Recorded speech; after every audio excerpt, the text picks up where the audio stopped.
the LaxFactor podcast.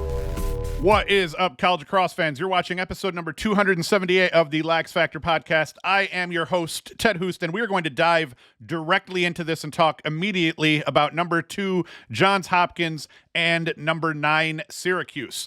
Jake Stevens' man-up goal dished by Owen Hiltz was the eventual game winner for Syracuse, despite coming with 9:46 left in the game. That gave Cuse a 14-11 lead, and despite Hopkins going on to score 3 of the game's next 4 goals to put a solid scare into the Orange faithful, including myself, Syracuse came away with the 14-13 win, picking up Gates' first win over a top 5 team. I believe that is actually accurate and true. Syracuse, they were 0-2 in the first half in man-up opportunities. They go 2 of 3 over the second half. That ends up proving key, and we'll talk about that a little bit later. Hopkins was 0 for 3 in the first half with the extra man, but they scored their only extra man goal in the fourth quarter, Matt Collison's goal with 2:31 left that got the Jays back to within a goal. Now, those were key because both teams were completely high and dry on man-ups in the first half, and both teams were successful in the second, and that ended up factoring late. Now, before we get all light and airy and we talk about how good the Syracuse offense was in this game,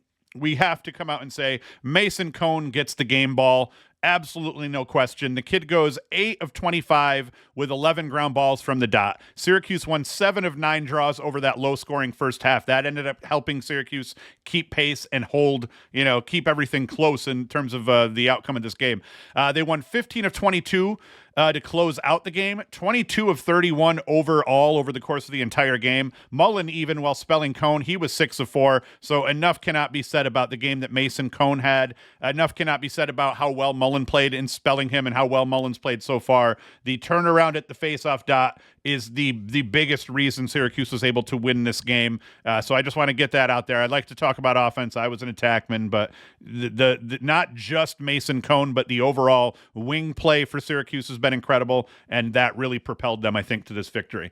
Now, the Syracuse ride, that had Hopkins flustered. The Jays failed on 6 clears on the day, going just 11 of 17 overall. And Hopkins is a very good clearing team, one of the best teams in the country in getting the ball from their defensive side to their offensive side. And Syracuse flummoxed them, especially early in this game. So that was huge. Now, a huge turning point in this game, Hopkins had just tied things up at 8-all off a Jimmy Ayers goal dished by Dylan Bauer with 3:31 left in the third quarter. That capped a 3-goal Blue Jays run, and at this point, they have a ton of momentum. It's 8-all, and I'm starting to sweat. Now, enter Joey Spallina with a flag down, in essence, a free possession, and the ball deep at X on a restart. He finds Luke Roja cutting down the backside crease, a perfect pass, and Syracuse has the lead back just a minute after Hopkins tied things up. And that's kind of how the game went here. Every time Hopkins would kind of go on a run to get things back to interesting, Syracuse would always have an answer. That ended up being the start of a 4-goal run that was capped by Sam English scoring unassisted just 56 seconds into the fourth quarter. That gave Syracuse a 12-8 lead, and while Hop would continue to nip at their heels throughout the game, it just wouldn't be enough. Now, one of the things I've noticed here all season so far for Hopkins, their defense has 2 weaknesses. They are a very strong defensive team, a very efficient defensive team, but they have 2 weaknesses, and Syracuse was luckily able to exploit them both to a degree. The Hopkins defense, they always play heavy, they play aggressive, and they help all over the field. They help early, they help often, and when they help with anger and rage to a degree. That's how they've been playing all year. Problem being, all year, they've been a little bit soft on the backside off ball because they're always having to what you would call slough down and play help defense on the backside because they know they're going to slide and they're going to slide aggressively. They love to double team the ball. If the offensive player turns his back to the defense, they like to just go and double team the ball. They did that a couple of times effectively against Syracuse here. But one of the things that hurts is your backside guys have to kind of come in to help the backside of the crease, and they have gotten burned quite a bit. It happened in this game. It happened against Denver, where they're just not playing tight enough off ball, leaving guys open. Not necessarily always snipers from like the backside. Sometimes it's just that cutter that streaks down that backside. Sometimes it is just a guy that gets lost in the crease because he flashes in front of his defender who was trying to help or whatnot. But that ends up hurting Hopkins at times, and Syracuse was able to take advantage of that. And then penalties. Hopkins, for some reason, likes to commit penalties in the second half of games, and that cause, and it ends up shooting them in the foot. We'll talk about that here in a little bit, because as we said, Syracuse, they didn't do well overall in terms of man up early in the game. They were 0-2 early, but they go 1-1 in the third quarter. They get 2 EMOs in the fourth, and one of them being the Jake Stevens goal. So they go 1-2. So Cuse 2 of 5 overall. Didn't really kill Hopkins, but still that aggressive play ends up causing some, inopportune, let's say, penalties overall. Another issue I had with Hopkins was offensively. I felt like offensively overall, we didn't see enough of Matt Collison. I just didn't hear his name enough. I didn't see him initiating the offense as much as I would have liked to. Now, maybe that's by design. He's obviously going to draw polls, and maybe they're avoiding polls. But on a day where the Syracuse short sticks did a good job on their matchups, and the Syracuse short stick defensive players actually looked like they had their shit together, I would have expected for them to try to feed that beast in Collison a little bit more, and they didn't do that. For Syracuse, defensively, they played well. They didn't have the greatest game, and granted, possessions were definitely tilted in their favor, but they got stops when they needed to. Will Mark didn't have his best day, so the defense forced some turnovers. They were pesky. They were on shooters' hands. They had the 3-man-up stops early in the game. They had that 4th man-up where they did give up a goal that let Hopkins get back to within 2. But other than that, defensively, Syracuse looked good, and I was most surprised. Riley Figueroa did a good job. Figueres did a good job against what's his nuts.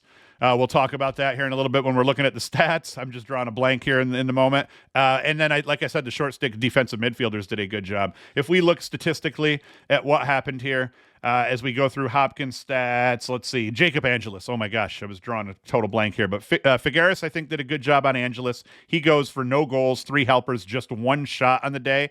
That was huge in the win. We see Matt Collison was 2-1 off just 6 shots. I thought they could have fed that beast a little bit more, especially later in that game over, let's say, the third quarter. There were periods where, let's say, Syracuse did get possession after possession, and it seemed like Hopkins to start the game barely had the ball, and then in the beginning of the third quarter barely had the ball, but still I would have liked to have seen a little bit more Matt Collison. Now Garrett Degnan was an absolute killer. 5 goals off 14 shots. Syracuse just kept leaving him open in bad spots, and he made them pay often. But as we come down here and we see Mason Cone, 18 of 25 at the faceoff dot, 11 ground balls, just an incredible day out of him. Owen Hiltz for Syracuse, he goes 2 of 3 on the day off 7 shots.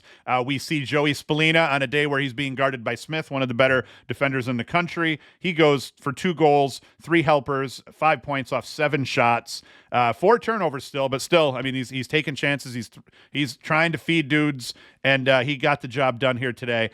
Sam English was solid 1-1, but it was Christian Moulet. He goes for 3 goals, and then Jake Stevens also goes for 3 goals, even though Syracuse is crazy and they don't let me sort these stats here. So all in all, an excellent day out of the Syracuse defense. Like we said, Chase Erlin was very good. He helped keep Hopkins in this, 15 saves, 14 goals against, and Will Mark just mediocre, 11 saves, 13 goals against. A couple of big saves early, though, to kind of give Syracuse some momentum and let them do their thing early. So either way, man, I was absolutely freaking delighted here and can't believe the outcome.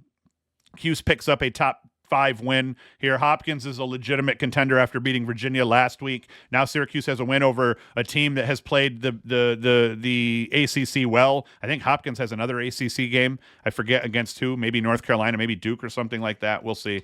Maybe it was Maryland that plays another ACC team. I can't remember. So that's it about that game. Now, guys, because I started the show with no intro or anything like that, as always, be sure to like, subscribe. If you're watching on YouTube, hit the notification bell. If you are an audio listener, share the crap out of it. Hit us up across all social media. I try to keep clips coming and everything like that, but still follow us wherever you can. And you can always go to laxfactor.com, get swag. We have a coffee.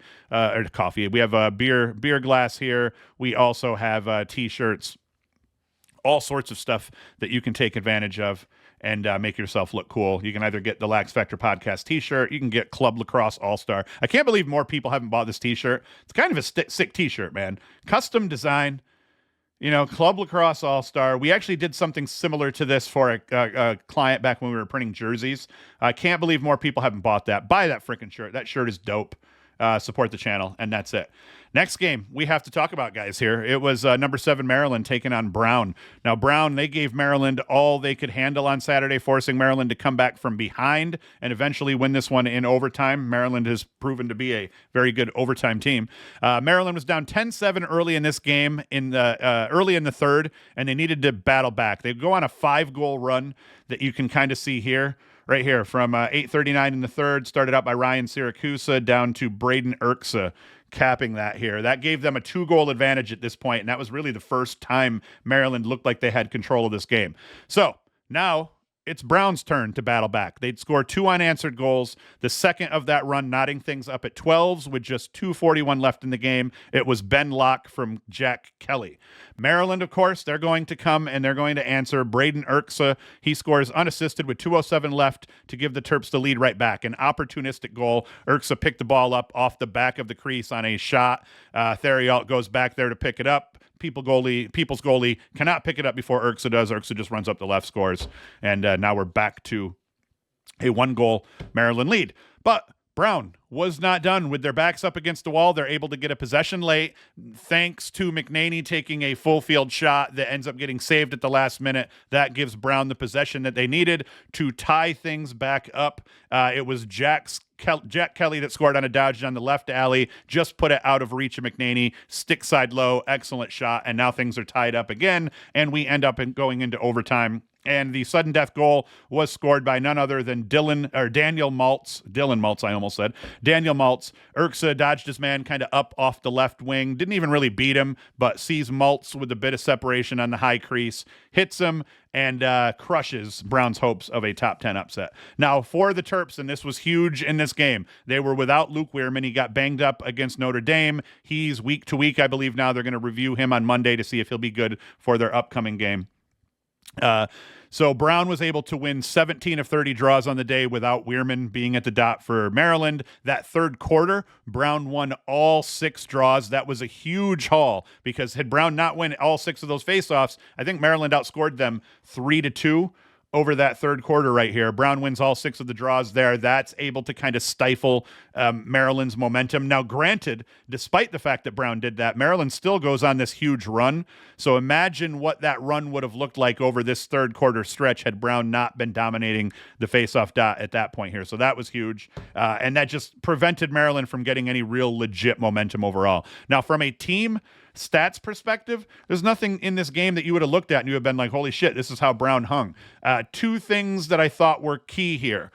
Shots, at surface level, 41-33, Maryland outshot Brown. Not a huge advantage, but an advantage. But that's just regular shots. Shots on goal, Brown actually had a 1-shot advantage, 23-22. So Maryland could not hit the cage in this one. Credit Brown's defense, credit the People's goalie for being a big, blocker in cage there. But you look at saves, Maryland had the edge 10-8 between Theriault and McNaney with the 10 saves here. Turnovers, nothing crazy. Maryland had 2 more than Brown. We come in here into clears. Clears are important. Brown, 18 of 18. Maryland, not anything gross, 21-23. Ground balls, Maryland had the edge. Like I said, it's the face-offs here. Brown wins the face-off battle 17-13 or 17-13, and then extra man opportunities. Maryland had 4 extra man looks, and they were 0 for 4. Brown was able to stifle Maryland all day on extra man looks. But like I said, nothing that's just crazy that would have led you to believe that Brown, after kind of having some bad losses early, was going to come in here and take Maryland to overtime and scare the ever-living shit out of the Terrapins faithful. So good job by Brown. If we dig into the stats, yet another team that doesn't let us sort the stats here. We've got Matt Corsi, 3 goals, Aiden McLean, 2 goals, Wells Bly, 2 points, 1-1, and Jack Kelly, who scored that game-tying goal late. He had a big game late for Brown, actually. He goes 2-1 on the day off just 3 shots. But if we come down here, we look at Maryland. Braden Erksa, that's what I wanted to see. 5 goals, 3 assists off 10 shots with just a turnover. 2 ground balls to boot here. One of them, the ground ball he picked up off the back of the crease. Great game out of him. Jack Corus, 2-1. Daniel Maltz 4-0. Just overall, Terps, their big cats showed up, and it paid out in terms of a win here. Like I said, they're all not a great day. 7 saves, 14 goals against, so he did not look great in cage, but Brown hung despite that, thanks to Maryland shooting the ball terribly overall. McNaney won the goalie battle in terms of save percentage, but still not great for him either. 10 saves, 13 goals against. So big deal there. And Maryland is just hoping here that they're going to be able to get Weirman back. Who do they have up next? Maryland has Virginia next in College Park. So they're going to definitely want Luke Weirman against Virginia at home here coming up. And then they get into Big Ten play after that. The next game that we have to talk about here is another, one of the games that should have been a top game here. Number 8, Cornell against number 11, Penn State. This is the coaches poll. I'm going by the media poll. Right off the bat here, the reason this score ended up being so gross in favor of Penn State is because Jack Farasian was a monster in this win. 15 saves on the day, 9 of which came over the course of the first half as Penn State buried Cornell early, and Farasian and his defense made life very difficult for Cornell all day long. So credit him for the spread in this game, because once he started looking good in cage, and he started right off with a beautiful save on a Matt Long shot. So I just can't say enough good things about Farasian. He had an incredible game, started that way, finished that way, made Cornell just got in their heads from a shooting perspective. It wasn't all about defense, however. Matt Traynor, he had 7 goals and a dish. TJ Malone, 3 goals, 4 helpers. They dominated the Cornell defense. Traynor was good for 4 goals and a dish in the first half, and Malone was 2-2 over that same span. Now, Malone, overall, he's been one of the best in the country. Currently sitting at 3rd nationally in points per game. He's got 6.25 points per game. He finishes the game with those 3 and 4, 3 goals, 4 helpers, just a smidge over that average. So Malone's been excellent for Penn State. Penn State, they scored the game's first 4 goals. They allowed the Big Red a little taste of what scoring a goal felt like when Hugh Kelleher and Michael Long got together, but then Penn State went on to score the game's next 6 goals en route to a 10-1 lead, late in that second quarter. Now, Cornell was able to finish the half off strong, and they score 3 unanswered to get back to within 10-4 by halftime. But Penn State came out in that second half. Malone scored, Traynor scored, and Jake Morin all scored unassisted, 3 in a row here to start that. Or actually, no, Malone got his right before the end of the half, and then Traynor and Morin came out and scored the first 2 of the third, and that gave Penn State a 13-4 lead, and it just never got better from there, and they rolled.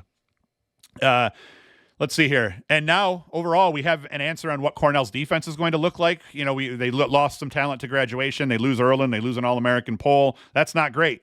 But their issue thus far now has been in cage. They lose Erlin to the portal and to Hopkins, technically graduation. Neither Wyatt Nust or Matthew Tully have been the answer. Nust stopped just 1 shot, gave up 6 goals. Tully comes in, makes 10 stops, but still gives up 14 goals to finish that game out. It's not fully the goalie problem, I don't think. I think they've just been struggling defensively overall. They're giving people a lot of good looks. And the Big Red defense just not great, and maybe not cut out to play top teams. We'll see, though, because their schedule is not going to get any easier as they now begin Ivy League play. They still have Syracuse and some other tests coming up here. For Penn State, since losing their opener to Colgate, who's now proven to be a tough team, they've been playing like their lives depend on winning. They've won 5 straight, with their last 2 wins coming against ranked teams in Yale and Cornell. Against Yale, they were down by 7 goals? They were down by a lot in that Yale game. They come back and they win that game. In this game, it's the flip. They go up by a lot and they just finish it out strong, and they smoke them. Now, if we go into our points here, Cornell, they held CJ Kirst to freaking 2 goals and a helper off 9 shots. Not a bad day there for the Penn State defense. And like I said, Farasian was a big factor there. They hold Michael Long 1-3. Long had a very good look right at the beginning of the game that got stuffed immediately, and that's how it went for them the rest of the game. Long shoots 1 of 5. Kirst shoots 2 of 9. William First shoots 2 of 9. Where was Spencer Wertheim shoots 0 for 3. So Penn State, credit their defense for making things very difficult for everyone on the Cornell side here. And then Matt Traynor, 7-1 off 15 shots. TJ Malone, 3-4 off 6 shots.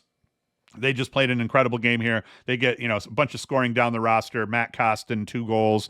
Luke Mercer, 2 goals. Luke Wellstrom, 2 goals. So they get a bunch of scoring out of everybody. We come down and we look at the goalie stats. 14 saves, 8 goals against. Not a bad day. That last goal was given up by Ben Johnson for Cornell. So dominance there. And then Penn State did this despite not playing great at the faceoff dot. They lose 14 of 33 at the dot, and they're still able to trounce Cornell like this. So excellent job by Penn State, and Cornell right now is pretty sad here heading home. This game surprised me early on here. I had actually picked Duke to cover in this one, so I was surprised to see Loyola come out, and at the half it was, 7 up at the half. Duke comes out, they're up 6-4.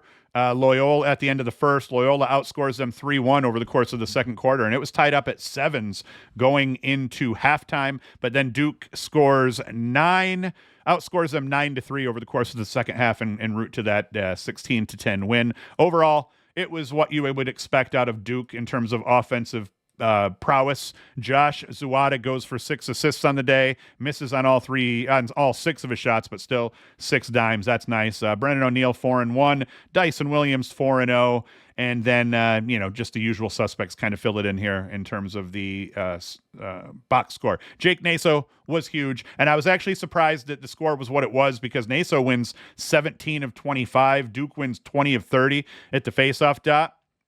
How that transpired early on, though, was Duke won 9 faceoffs early to Loyola's 7. So over the first half, it was 9-7 at the faceoff dot. Over the second half, it was 11-3 at the faceoff dot. So that explains why Duke was able to pull away and end up winning this game. Both teams terrible on the extra man. Both teams went 0 for 2. Duke went 0 for 2. Loyola went 0 for 4. Loyola would have liked to have buried a couple of those, but it did not happen. And Duke ends up winning this one. Let's see. Next game we have to talk about here is Virginia. And this one, once again, another close game at the half. Virginia was only up 10-9 at the half in this one. They used that third quarter to pull away. 6-1. They outscored Towson over the course of the third quarter. They end up winning this one 19-5. Towson really never fully went away, and they were pesky and played pretty solid. Virginia, in terms of point putter uppers, Connor Schellenberger, monster day, 3 goals, 7 helpers, 10 points. Peyton Cormier goes 7-2 off 17 shots. Cormier put up 17 shots. McCabe Millen 3-1. So Virginia, it just took them a while to get in the flow of it. The game was pretty ugly defensively, especially for Virginia.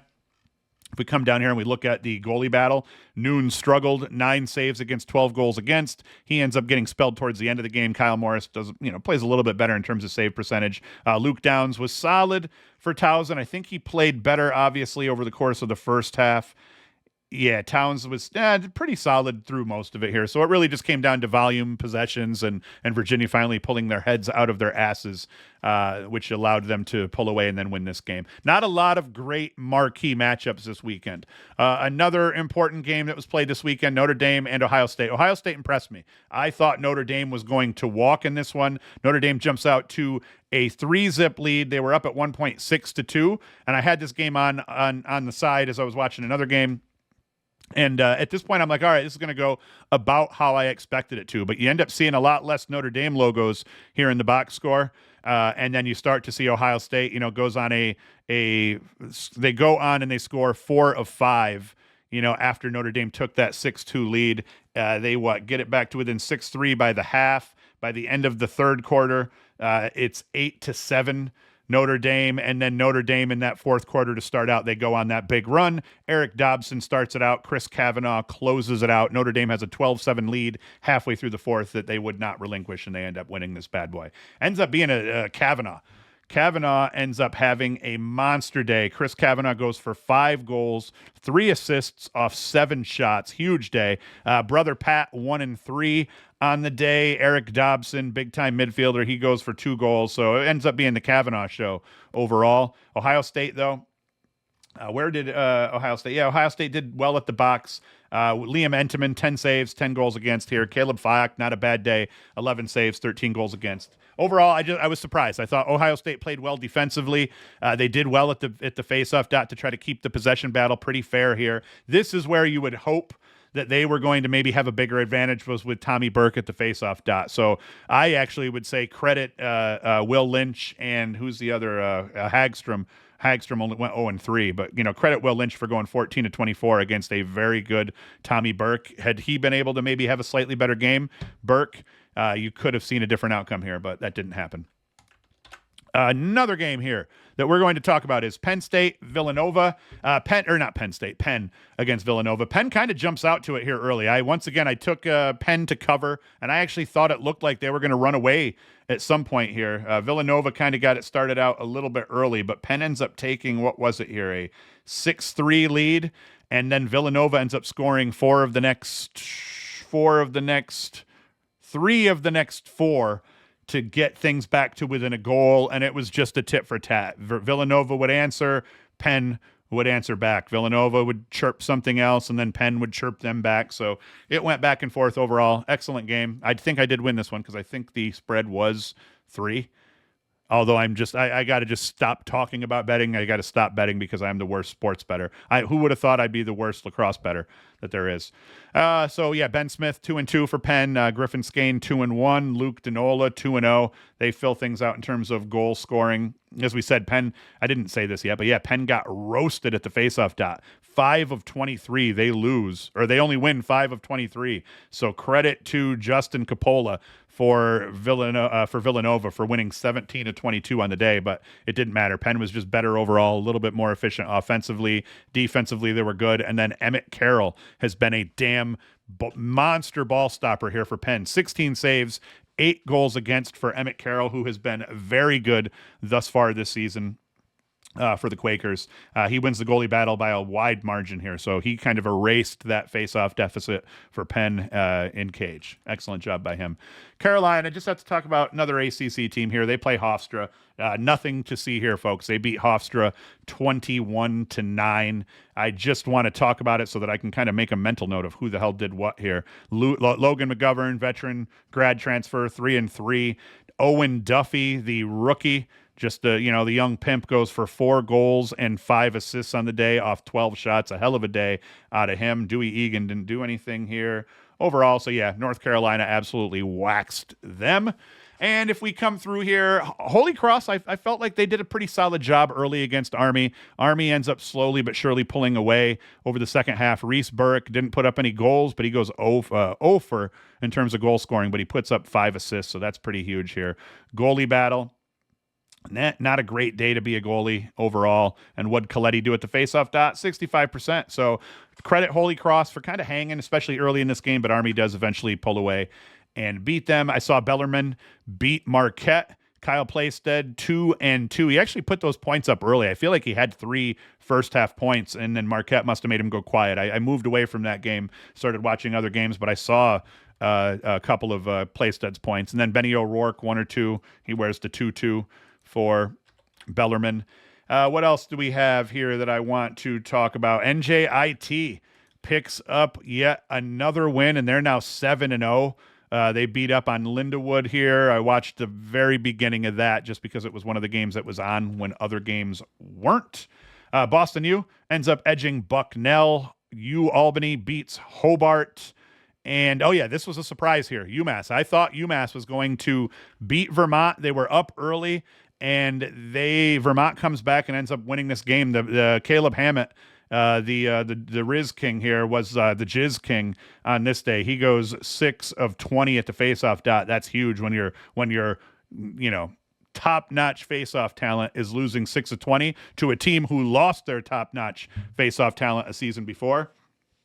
Because Burke is now running around for Ohio State here. That's a big one here. And that, Hammett's bad day loses the day overall for UMass. I know it's not that simple, and that's putting a lot on one kid, but, Hammett is a very good faceoff man. He has a bad day, and his team loses a 1-goal game to a team that I figured they'd beat by 3-5 legitimately. So that was surprising. I was surprised to see Jacksonville take out High Point. And it looks like that happened partly because, nothing gross.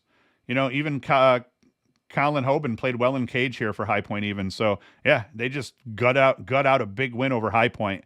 So that, those are always, traditionally pretty good games. Lehigh beat Navy. I thought that might happen. I thought Navy would be a little bit better, and then, but yeah, I don't even know. I'm going to shut the hell up. Colgate beat Lafayette. So, hey, games that are going to be played today, though. We got a bunch of games that are going to be played today. Michigan against Harvard at Michigan. That's going to be a big one. We've also got Denver and Yale. Denver hosting Yale, and then Rutgers hosting Princeton. The Rutgers-Princeton game, they're going to hate each other. Both New Jersey teams, both gritty. So that should be a great battle. Denver right now sitting as number 1, but I would call Denver, God forgive me, I would call Denver an illegitimate number 1. I will admit I gave Denver my number 1 vote just by proxy of them beating Hopkins. The fact that they were undefeated and that they had beat Hopkins, who I thought was legitimately the number 2 team. I didn't feel like, even though I think Hopkins is better than Denver if they played them 10 times, I think Hopkins wins 6 or 7 of them. I put Denver at number 1 on account of them being undefeated, and they had the head-to-head over Hopkins. That win against Cornell doesn't look as good now, so really Denver still has 2 quality wins with win over number 2, Johns Hopkins. Now, not number 2 anymore, but then number 2. So, yeah, I call them an illegitimate number 1, but that's going to be a huge game here, Denver-Yale. We're going to get to see, is Denver for real? If Denver wins this game, then I'm going to keep Denver at number 1. And then I might start to say maybe they deserve to actually be there. But right now I feel like they got to earn that number 1 spot. And obviously they have to beat Yale here. And then I think St. Joseph's will probably beat Drexel today. So that's it, guys. I'm going to shut the heck up. I'm going to start cutting this bad boy up. I'm back. I'm just going to commit to doing the Sunday show. I have to do the Sunday show. I didn't do it last week. I did the film review. It bothered the shit out of me. So we're back. We're going to do at least the Sunday show. Work-wise, I've just been absolutely swamped, and it has been difficult to carve out time to put to this. So if you want me to put more time into the podcast, buy shit from the website, watch the videos, watch the ads, and share it with people, and that will happen. It will be done. So that's it. Thank you for watching. Thank you for listening, and Hoost is out. The LaxFactor Podcast.